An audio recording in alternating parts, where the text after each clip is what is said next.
Well, welcome to our groundbreaking. This is a groundbreaking where you don't have to have a hard hat or a shovel. It's a pretty darn unique groundbreaking in a lot of ways. And it is the Flatwater Free Press that we are excited about, public service journalism for Nebraskans. Thank you for sharing your time this afternoon and your interest to learn about this exciting project. I'm Lynn Roper. I'm in Lincoln and I'm board chair of the Nebraska Journalism Trust, which is our corporate name. I'm actually thrilled that Nebraska citizens are going to have access to, I think, in-depth, engaging, high-impact journalism through this new news outlet.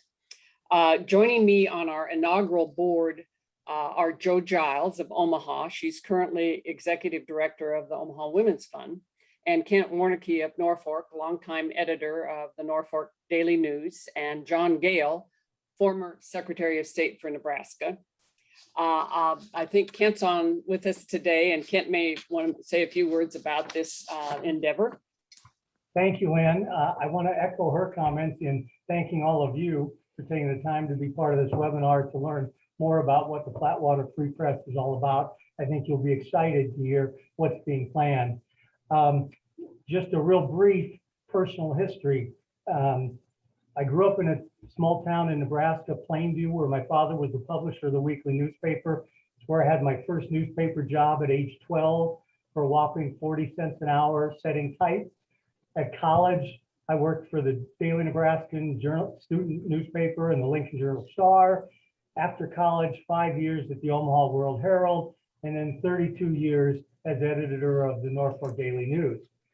I bring that up only to show, to hopefully illustrate how important newspapers have been in my life and continue to be in my life.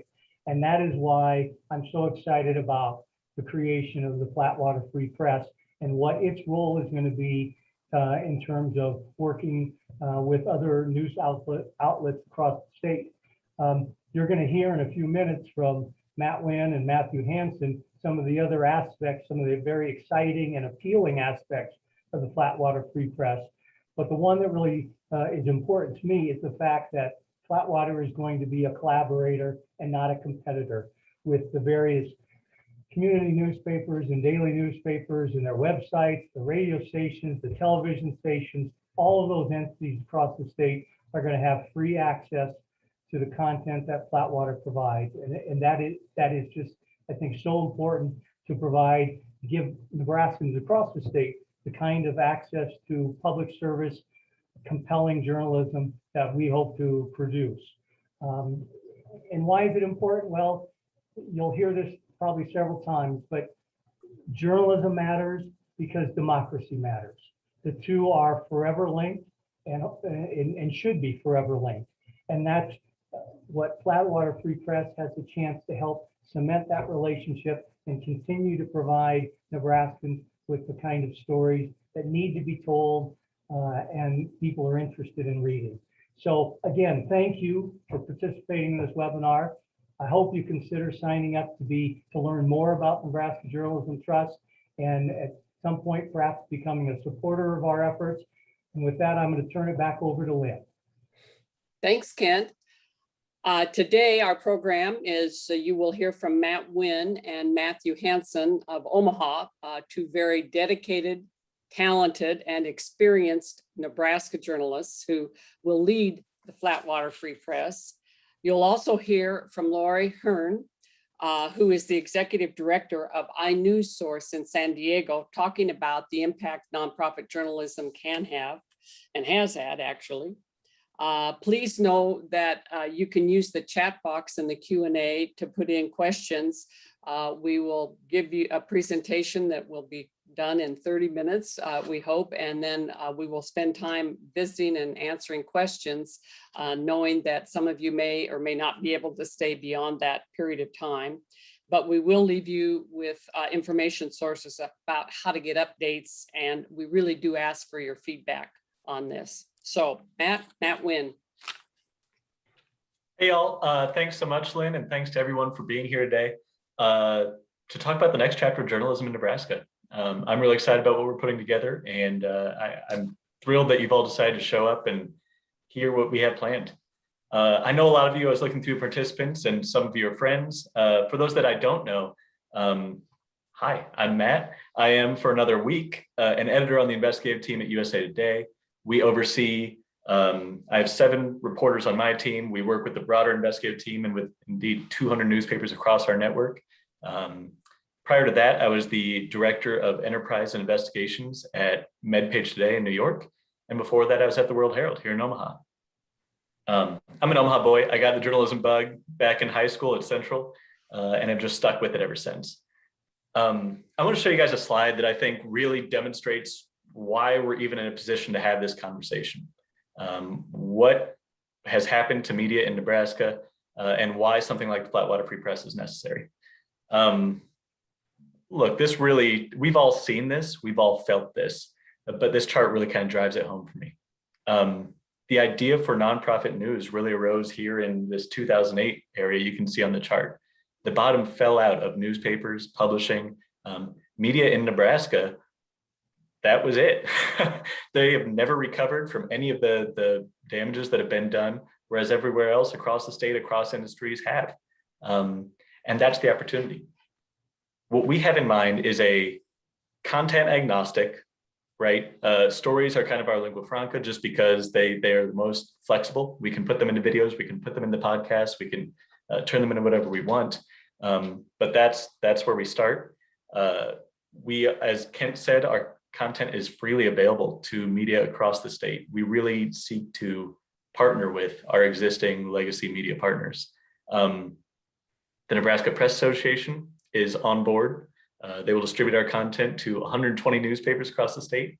News Channel Nebraska, Mike Flood's operation, is a partner. We've talked about how our investigations, our stories will go in front of that audience. And then we have, various other radio, Noise here in Omaha is another partner. We're eager to work with these groups to tell stories that need to be told. Matthew Hansen, our editor, was going to speak in a couple minutes here about what our content mix looks like. And I think it's smart. It's news that needs to be told. It's stories that right now aren't being told. And it really hits the sweet spot for things that lift up Nebraskans, that hold our powerful accountable and, kind of make us want to be our best versions of ourselves. The beauty of doing this right now, I'll wrap up real quickly here, but the beauty of doing this right now is that we are able to stand on the shoulders of giants. Nebraska does not have a statewide nonprofit newsroom. There are 330 similar organizations across the country, and we can kind of learn from their best practices, copy and paste what they do, and put it to work here to make this work for a state that desperately needs it. That dovetails cleanly into Lori Hearn, who I'm really happy is here today. Lori is a person who has been kind of an inspiration to me. She runs iNewsSource in San Diego. She is a person who I edge my way into whatever cocktail circle she's holding whenever I see her. And she's going to tell us a little bit about how this model has played out in San Diego. And yeah, we'll go from there. Thanks, Lori. Thanks, Matt. Thanks, all of you. I'm really happy to be here to support you and support this effort. Yes, I was one of the early adopters. Nonprofit news was kind of a new phenomenon in 2008, 2009, when I left my job at the San Diego Union Tribune, which is the Metro in San Diego. I was the senior editor for Metro and Investigations, and very proud of the work we'd done 2 years earlier. We'd won a Pulitzer Prize for national reporting on a congressman who took bribes from a defense contractor. So we were pretty much riding high before the recession really hit in 2008, 2009, when we had 400 people in the newsroom. And today, as the slide continues, as Matt's chart probably would be appropriate across the country, I think there are about 150 people working at the Union Tribune today. 400 people in the newsroom alone, and now 150 total. So that really tells you what is not being covered and what a huge void we had to try to fill in what was being lost. Our newsroom focuses on accountability journalism and investigations. Over the 12 years, we have changed laws, we've affected lives. It's been very gratifying to see the work that we've done really improve things in the San Diego region. And we talk about the importance of democracy and how this is all about democracy, really, it's all about community. It's about all of you. It's about bringing your issues to light. It's about hearing from people who have been traditionally unrepresented or not represented or misrepresented by the media. There is just so much need for spotlights to be put on the powerful people who are responsible for doing something about these kinds of problems. And in San Diego, like I said, I've been very proud of what we've done. We join now 330 nonprofit organizations that Matt was just saying, and that's not nearly enough. Even in California, such a big state, there really are hardly any nonprofit organizations. And as we call them, the news deserts seem to get more expansive every day. So I can tell you the nonprofit model works, but it really depends on community members who are going to step up and say, we need this information. It's really important to understand what our public officials are doing, to find out if they are actually coming through on the promises they make when they run for election. How are they spending our money? Is it fair? Matt's in a particularly unique, great position with his data background and his investigative reporting background to be able to tell these kinds of stories in so many ways with graphics, video, and you can be sure that, like iNewsSource, data is really an important foundation for our work. And with Matt running the show here, I can assure you that your journalism will be grounded in facts, not in anecdotes. It will be transparent. One of the biggest missions that we have today is dispelling disinformation and building trust in the organization. We're very transparent about how we do our stories. We share our background documents with people to say, you don't have to believe us. You can read all of our source material. You can listen to our taped interviews. You can do all you want to know that what you're hearing from us is the truth. And I have great confidence that the Flatwater News Organization will be doing the same. I will let it go with that, and I'll be happy to take questions later. Thanks so much, Lori. And yeah, we do have the Q&A. If you guys want to put questions in there in the chat, we can get to those. We have some time at the end dedicated to that. I am thrilled to introduce the editor of this operation. It's going to be Matthew Hansen, a name I think a lot of folks know. I'll just let him take it from here. Thanks, Matt. A long time ago, all the way back in around 2010, myself and another young reporter at the World Herald sat in adjoining cubicles, and we talked a lot, as young reporters will do, about the future of our trade. That was a scary conversation to have in 2010. We were asking questions like, what happens if this goes downhill as an industry? What happens to us? But more importantly, what happens to journalism? What happens to communities? What happens to democracy? So that was the scary part of the conversation. But the heartening part was that even then we were starting to imagine what could come next and what we could do to help. Obviously, the other reporter in that conversation with me in 2010 was Matt Wynn. And I am so excited that after he's worked on this for a period of time, he hired me to be the editor of Flatwater Free Press. So I wanted to talk to you guys for a few minutes about what the journalistic vision is for this thing. And I wanted to start by telling you some things that we're not going to do. We are not going to cover Husker football practice, no Husker football news in the Flatwater Free Press. We're probably not going to be at very many city council or school board meetings. We're not going to cover the latest murder. We're not going to cover the latest car wreck. We're not going to do things for clickbait reasons. And we are sure as heck not going to pay any attention to American celebrities or any member of the royal family. Now, all of that stuff, except for the royal family, is very important. But the good news is that in Nebraska, at least currently, we still have kind of the block and level journalism, block and tackle journalism that can do many of those things. I mean, if you think about it, we have journalists in Nebraska sort of tending the journalistic topsoil, as it were. So the point of this project is, I think Ken already said, is not to compete. It's not to duplicate. The point is to go deeper. So how are we going to do that? But I want to tell you our tagline for Flatwater Free Press, and it's important stories well told. I love that tagline in part because I thought of it, but I also love it because important stories well told, I think in 4 words, captures really what we're trying to do here, captures the essence of this sort of 2-headed journalistic monster that we're trying to create.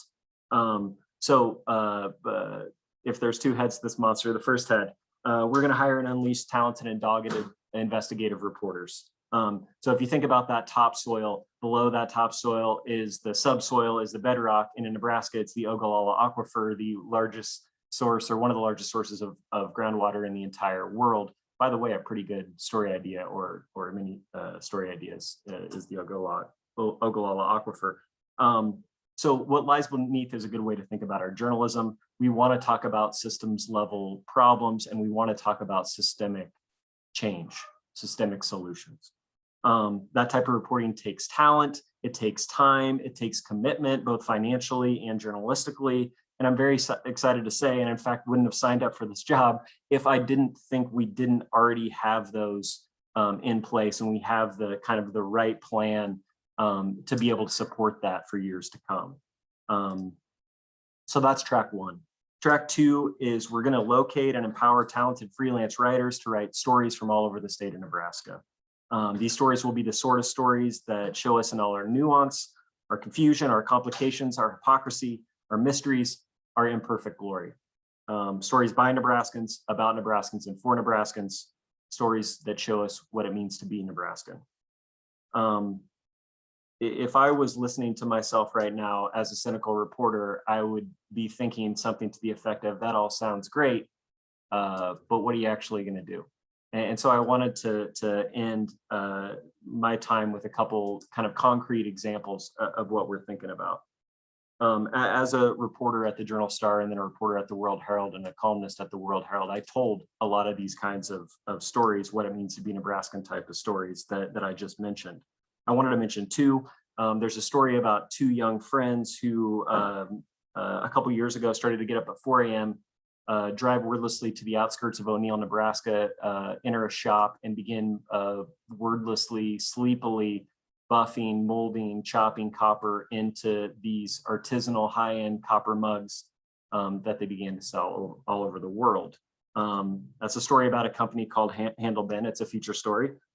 It's a story about old-fashioned hard work, and it's a story about the Renaissance of O'Neill, Nebraska, and it's a story about how in this small town, Nebraska in 2021, you can make and market your product anywhere.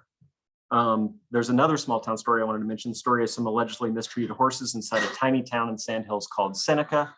The alleged mistreatment of these horses became an issue before the town council, ballooned into an issue kind of about the town council, which led to, on election night a few years ago, the residents of Seneca, Nebraska drove to the one polling place, which actually wasn't even in Seneca, Nebraska, and by a single vote, voted their little town out of existence. That's a pretty good small town story. And also, I think, a story about modern day America in some way. So if those are kind of 2 guiding light type of stories for feature stories, what about some project ideas? I'll do these really quick.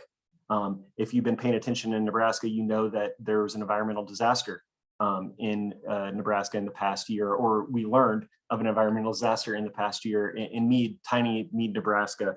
What did the government know? When did they know it? Why wasn't it stopped until it was stopped? This sort of thing. That's the sort of project that we're going to work on at the Flatwater Free Press.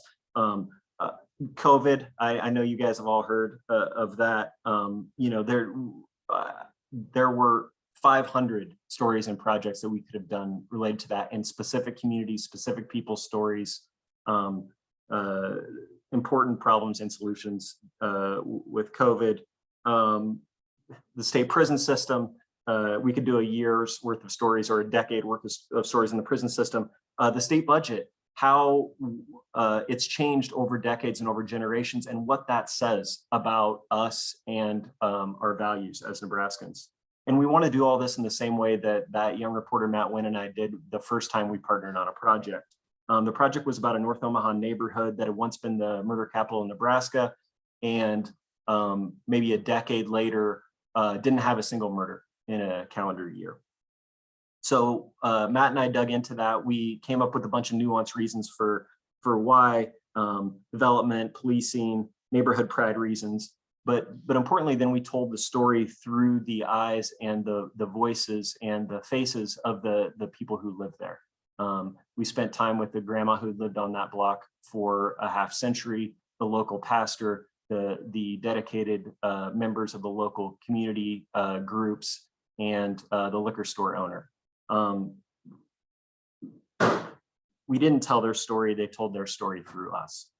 That's how we're going to practice journalism at the Flatwater Free Press.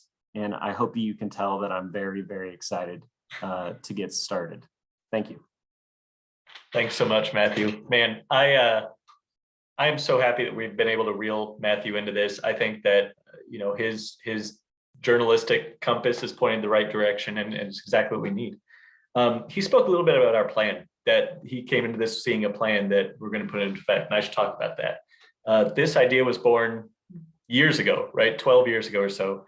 But we really started fleshing it out in 2019, 2018, when we hired Vic Gumman and Associates to put together a feasibility study examining the need for nonprofit news in Nebraska, the space, what kind of news could work, these sorts of things.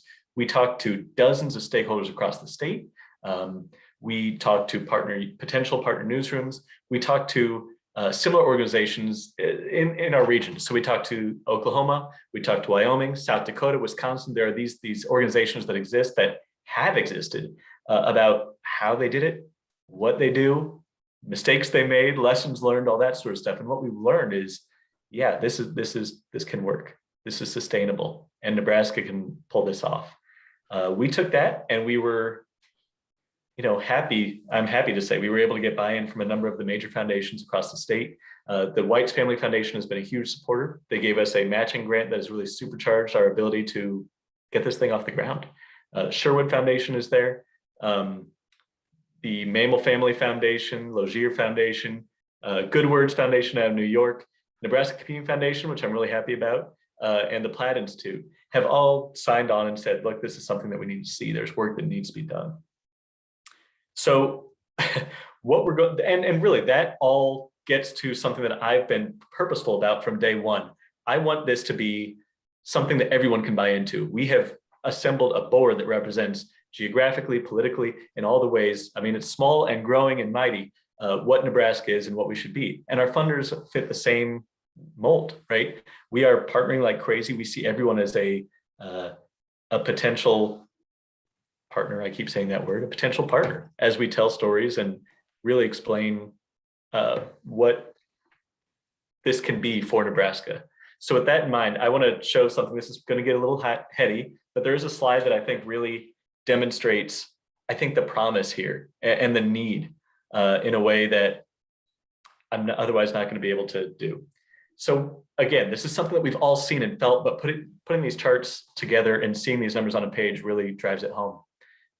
Douglas, Sarpy, Lancaster County, over the past, 40, 50 years, these have moved farther and farther to the left. The rest of the state, meanwhile, moves farther and farther to the right. You can see we move together, right, left, election to election. We're all kind of doing the same thing, but that gap has never gotten closer. We aren't talking to each other. We aren't telling each other our stories. That's the content promise. That's what gets me so excited about this project. If you think about those guys in O'Neill making copper mugs, I do not care who you voted for. You know that that's a good story. You know that those guys starting a business, getting that off the ground, leading to the renaissance of downtown O'Neill, starting a space, buying a building that had sat vacant for 10 years and turning it into a space for other makers and creatives. That's a cool story. In the same way, we can all agree that those jokers that were the bureaucrats paid to misread the Nebraska law and release our prisoners too soon, not giving them the benefit of parole, that was a travesty. These things exist kind of in the middle of these two lines. That's why they're important. It's Nebraska at its best, right? It's fighting for our institutions to work as they should. It's fighting for our communities to talk to each other as they should. And I think that's what our content promise is. I am thrilled about all the partners that we have on board for this. I've said that word like 27 times, but it's true, right? We are partnering like crazy. That's part of the reason that we asked you all here today. If you see opportunities for us to team up with anybody, there's a different word, to make that happen, we're game. We want to hear it. We want to meet those folks and we want to make that happen. Our idea is to fill the gaps in coverage, right?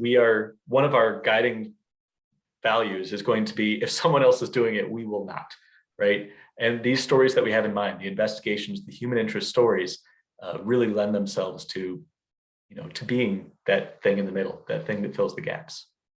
And with that, I'll hand it back to Lynn. Great. I think you get a flavor, and certainly you can hear the passion, and that will extend, I think, for some time. But our goal really is to create a nonprofit, nonpartisan newsroom dedicated to thorough, investigative, fact-driven journalism, and to dig deep and examine significant issues of relevance to our state. The funding goal is a broad base of support, and we've learned this from others. One thing about being late to the party on nonprofit journalism is that we have a lot of folks to ask for advice and really good examples. I mean, all the states around us are doing this, but it's primarily the support comes about half from foundations, then individual sponsors, and at some point individual memberships.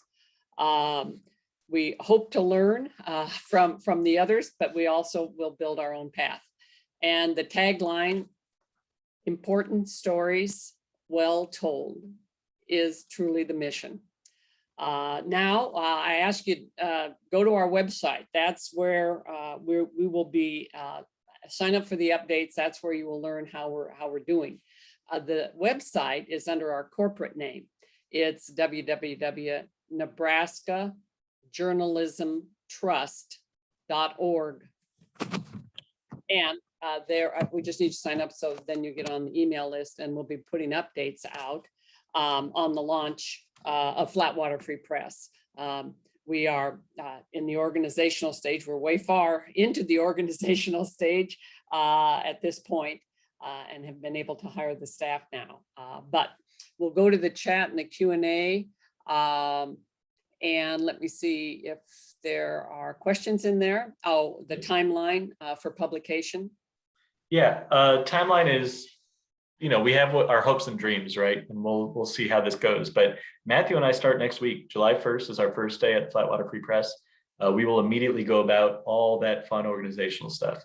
Finding a place to sit, for starters. Also posting job descriptions. That's something we want to do on day one. We want to get those out. We want to do a national search for these investigative reporters. The idea is that they would be on board sometime in September. They would start publication sometime around then. In the meantime, we're also going to be building out that freelancer base that Matthew talked a little bit about.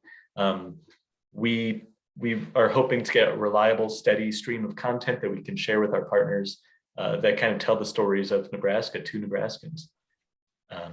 So yeah, September is roughly when we intend to start publishing, and until then, we kind of have our work cut out for us. I know in our other two sessions, we have solicited from viewers story ideas.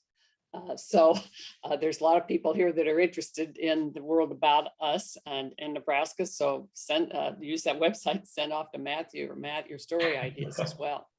Right. Some burning either issue or great, wonderful thing you know about. Let's see. Oh, charging other outlets for content. You want to cover that again? Yeah. It's an interesting idea. I think as I've talked to our donors, they believe in the idea. I mean, this is about, to me, nonprofit journalism is a much more perfect alignment with the mission of journalism. I didn't go to school to help somebody learn to sell cars. That was not the goal, right? Foundations are there to better the community. That's their goal. That's what they're trying to do. And that's what I'm trying to do in journalism. That's what Matthew's trying to do. That's what these reporters that we're going to bring in are here for. And so these stories kind of stand at, that's it. That's our product. That's what we do. The whole point is to get those out for as broad an audience as possible, and make it, let it have the impact that it's going to have. It's also part of why we're eager to do live events, talking to people about the stories that we do, the work that we've done. The idea is we want something that resonates beyond mere publication. And so it's kind of in that spirit of freedom of information, sharing ideas, getting things out in the open, that we're sharing information for free. We think that's the right price point. It's not that it doesn't have value. It's that it's so valuable, it's not worth charging a few pennies. Okay, good. We have nice comments in the chat, and thank you. And we're glad this has been a long time coming, which has been some of our others. Oh yes, influence from big foundations that are the funders or any funders. Yeah. I can certainly answer that. I mean, part of our goal is to build this membership base for just that reason. I think we've been strategic. I know we've been strategic in building our donor base so far. If we fail to serve the entire state, we're going to lose funding. If we fail to serve, if we're way too off to the right or the left, we're going to lose funding. If we are wrong, if we're committing journalistic malpractice, we're going to lose funding. And I feel good about that. I think we built this very purposefully for that reason. But it is also part of the reason that we want to build that membership, so that we don't have the threat of one donor being mad over a single story, that we aren't having to bow to anyone. I also be curious, Lori, I know you're just taking this in, but is that something that you deal with? Maybe you can talk about in practical terms how you deal with that. Yeah, thanks for asking. We've had quite a history of figuring out our revenue streams, and we know that our revenue needs to be more diverse in terms of its streaming, and we're building a revenue team now. Most of our funding actually comes from major donors. Those are people we consider who give $1,000 a year or more, and we're working on more foundation grants and also membership. But the key, I think, really is building a broad base. We have partnerships too, very much believe in the collaborative idea. When I started iNewsSource almost 12 years ago, it was a unique thing to say that we're not competitive, we're collaborative, and we're really cooperating with the other media channels. One of the things we are doing though is we're negotiating with some of those distributors now. They may not want to give you money, but there are other things that they can give you that I encourage you to talk to them about. They have newsletters, they have an audience that they can promote when you have campaigns for fundraising going on. You're a nonprofit. They can do things that have value for you and for your community. So there are a lot of kind of alternatives that you can think about that maybe are not cash, but they do have value. And the bigger the audience, hopefully the bigger the support group you'll find you have. And that is why Lori is one of my favorite people. All good advice, all good experience, and we appreciate both. Totally. Somebody once said to me when I was telling them about my nonprofit organization, this was in the early days, probably maybe year one. He was a business professor at the University of Southern California. And he said to me, I think I've heard you say the word free 5 times in the last 10 minutes, and free is not a business model. So even though we are a nonprofit and we have the luxury of not having to answer to corporate profits and dividends and those kinds of things, and we have the luxury of really being totally into our mission, you do have to meet your bottom line, particularly if you want to grow the organization. Absolutely. We're cognizant of that. Well, as you can see, we have a great deal of support. I'm personally ecstatic about this endeavor, and I think this matters a lot to our state. And like Kent had said, I think informed citizens do participate more in self-government, which does improve it. There's no doubt about it. I don't see any more questions in the chat. Fortunately, I see nice things about the information, etc. And oh, David, younger people seem to rely too much on social media for their news. Can you do something to combat some of this misinformation? I mean, I don't want to get too far out in front of our skis here, but I do think that there are ideas, part of the beauty of coming out, doing this now, as we come out of this pandemic, is I think people are starved for real interaction. I think that news has been maybe a little shy about. There's a reporter I admire who did a great story The story, showed wrongdoing. It did everything that big J journalism aims to do. That story ran on a Sunday. On Monday, it ran in print. And on Tuesday, the organization he covered had a meeting. He did not attend that meeting. I think that is the opposite of where we need to be. I think that we need to not only be at that meeting, we need to be convening our own meetings. If we have something that is important, that really matters, that there needs to be change about, we need to be getting the right people in the mood. And that's our readers, that's our members, that's these stakeholders, to talk about what we found and how to fix it and what the next steps are. Is that the answer? I'm not going to pretend that's a panacea, but I think that's one part of a multifaceted solution. And I think that addressing that in one way, shape, or form is going to be key to making this work. If we're all just working in our silos, I'll be looking for a job in a couple of years. So, well, we will be on an electronic medium, which does seem to be the most popular way of, for a lot of people, of consuming news. Misinformed, good and bad news, I guess. So that does give us a shot, at least at reaching that audience. Their choice as to whether to read it and or act on it. And we are, I should say, we will be active on social media, just like any media organization is this time. We've got all the best practices for how to pull that stuff off, what resonates, social graphics, SEO. But I think it's beyond that. I think there's room to grow. I don't think anyone's figured it out, and we'll just join the group trying. But it is something that we would like to solve, obviously, or play a role in. Okay, Matt. I think we're ready to wrap up. We don't want to cut anybody off, but we don't want to keep you longer. And at this point, our primary communication with you will be through NebraskaJournalismTrust.org. Please let us know your ideas, your feedback, and we'll be putting the updates in there quickly because things are moving quickly. I think that does it for us. So thank you all again, Shane. Thank you for being our technical guy, relieving all the rest of us of that burden. No problem. So it worked. Okay. Thanks so much, all. Bye-bye.